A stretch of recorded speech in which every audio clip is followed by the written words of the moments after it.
Assalamualaikum warahmatullahi wabarakatuh, Pak Presiden Nugroho Evyudo, Didik Supriyanto, dan saya Haris Jauhari, dan kami membicarakan sesuatu yang kami khawatir akan berdampak besar pada Bapak Presiden. Diam-diam kelihatannya ada sesuatu yang sedang bergerak. Katanya begitu. Katanya begitu. Biar kelihatan saya kira misterius. Ini untuk pertama kalinya di bulan puasa mahasiswa masih aktif demo di Jogja ya, dan sebelumnya di tempat lain. Saya kira ini tanda-tanda keseriusan bahwa setelah Lebaran nanti demonya paling gede. Dan sebetulnya sih pemerintah sudah mengantisipasi. Ya. Itulah sebabnya berita ini ke Pak Presiden kan? Itulah sebabnya kenapa RUU TNI itu dipaksakan disahkan pada bulan puasa ini, karena mereka ngerti kalau bulan puasa demonya nggak gede gitu. Nah, yang perlu diantisipasi, dipikirkan adalah demo di setelah Lebaran. Dan saya kira mahasiswa siap-siap, dan kalau melihat fenomena demo terakhir di Jakarta ya paling ya, keterlibatan masyarakat itu sudah muncul. Ya. Untuk demo hari-hari terakhir ini, teman-teman mahasiswa itu nggak kesulitan logistik, nggak kesulitan minum, nggak kesulitan ini, karena memang pasokan itu ada. Itu artinya masyarakat, rakyat paham betul dengan apa yang dilakukan mahasiswa dan support. Nah, yang harus dipikirkan oleh Presiden, Pak Presiden dan pasukannya adalah bagaimana mengantisipasi ini. Perkiraan saya demonya akan membesar, dan bukan tidak mungkin aparat juga akan disiapkan secara masif, sehingga yang kita khawatirkan akan terjadi kekerasan dalam demo besar seperti itu.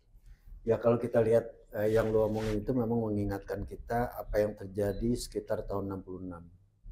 Gerakan Ampera itu yang menuntut. Yang sebetulnya kan bantuan masyarakat itu besar terhadap para demonstran.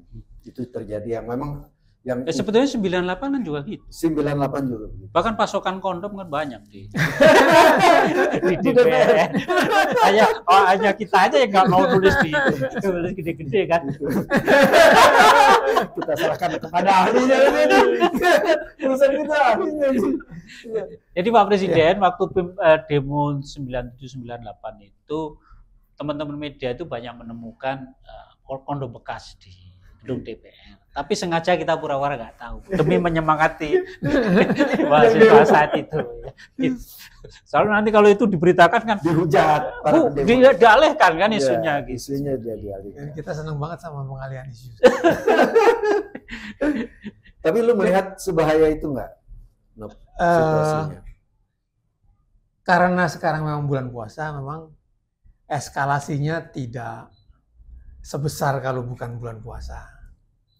Jadi memang sebenarnya memang kita harus mengantisipasi kalau nanti Lebaran lewat, libur sudah selesai, mahasiswa sudah balik ke kampus, mereka sudah konsolidasi, dan yang terakhir-terakhir ini kan bukan hanya mahasiswa, tapi kampusnya juga, dalam artian guru besar, itu udah sering ikut-ikutan ketika mereka merasa bahwa memang situasinya mengharuskan mereka sebagai insan ilmuwan juga ikut campur.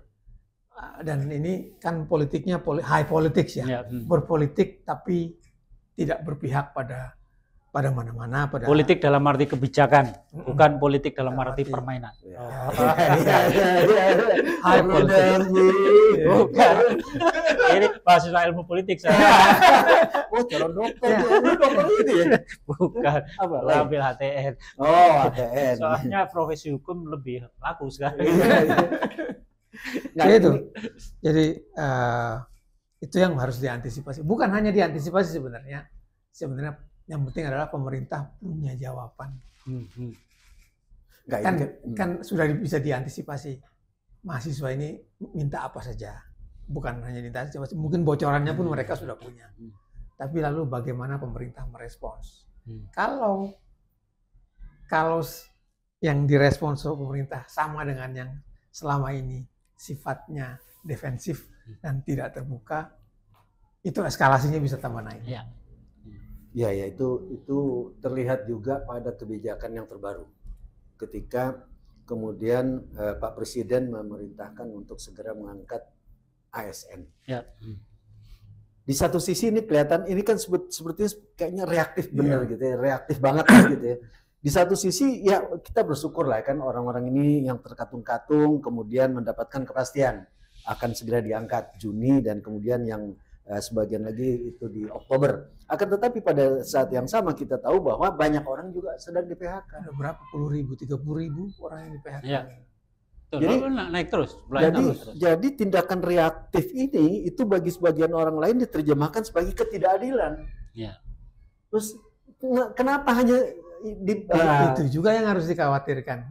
Jadi ketika mahasiswa turun dan buruh turun, maka biasanya rame. Ya.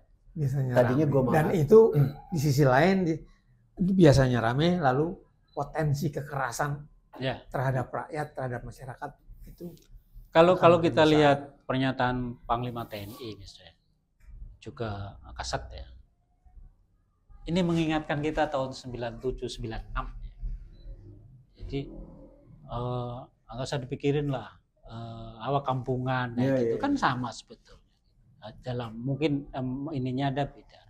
Nah itu yang saya khawatirkan, intensitas yang tinggi menentang RUU TNI itu akan menimbulkan resistensi di kalangan pejabat militer, dan itu kalau nggak terkontrol dengan baik pada saat ada demo yang gede tadi itu bisa menimbulkan banyak masalah. Peristiwa kekerasan terjadi dan bukan tidak mungkin korban berjatuhan. Nah ini yang memang harus dipikir betul. Kan sebetulnya tadi Nuk bilang bahwa sebetulnya mahasiswa itu pengennya apa? Pemerintah punya jawaban apa enggak? Kan secara simbolik sudah dimunculkan. Indonesia gelap. Bisa enggak Pak Presiden dan teman-temannya ini memberikan lampu penerang biar nggak gelap? Minimal jawaban yang ada kan membantah. Iya, yang ada membantah, mengalihkan. Betul. Jadi dan kebijakan yang berubah-ubah itu bikin makin gelap, makin nggak ada ketidakpastian. Dan dalam suasana seperti itu kok ya yang diharapkan aparat keamanan, polisi dan tentara lebih hati-hati, bukan lebih hati-hati ya, lebih sabar dalam menghadapi demo nanti. Saya yakin demonya akan membesar.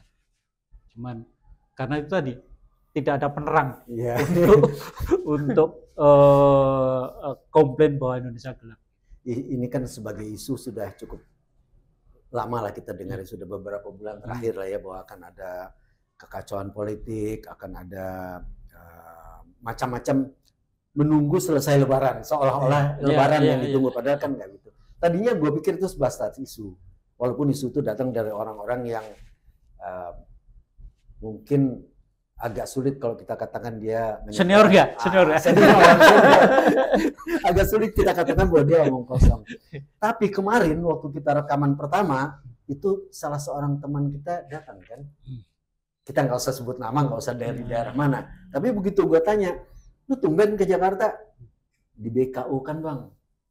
Urusan apa? Ya dia susah menjawab. Lama.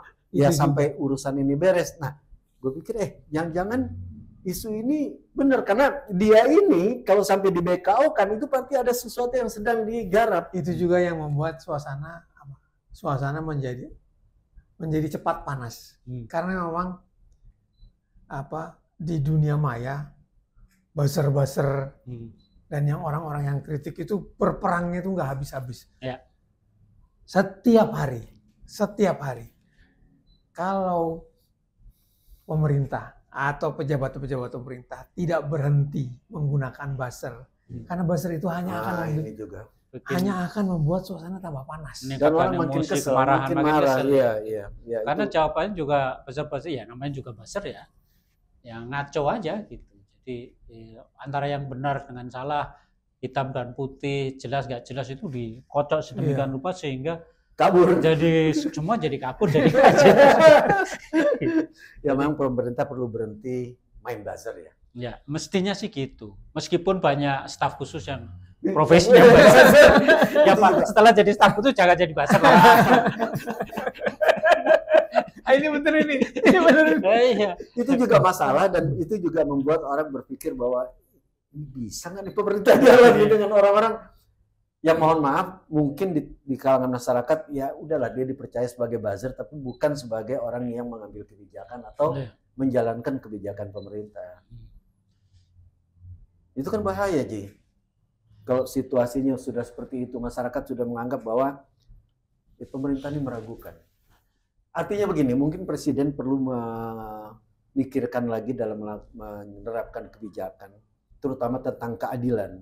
Mungkin terlihat adil ketika presiden mengatakan bahwa ini yang terkatung-katung calon ASN ini segera kita inikan. Tapi keadilan itu kan menjadi tidak menyeluruh. Ya. Adil terhadap satu orang tidak membuat iri bagi orang-orang lain tidak adil, dan itu kan bukan keadilan artinya. Bukan kan hanya membuat iri, menyakiti hati. Menyakiti hati. Iya. Dan dengan demikian kami tutup acara ini. Terima kasih sudah menyaksikan. Wabillahi taufiq wal hidayah. Wassalamualaikum warahmatullahi wabarakatuh. Waalaikumsalam. Oke, Ji.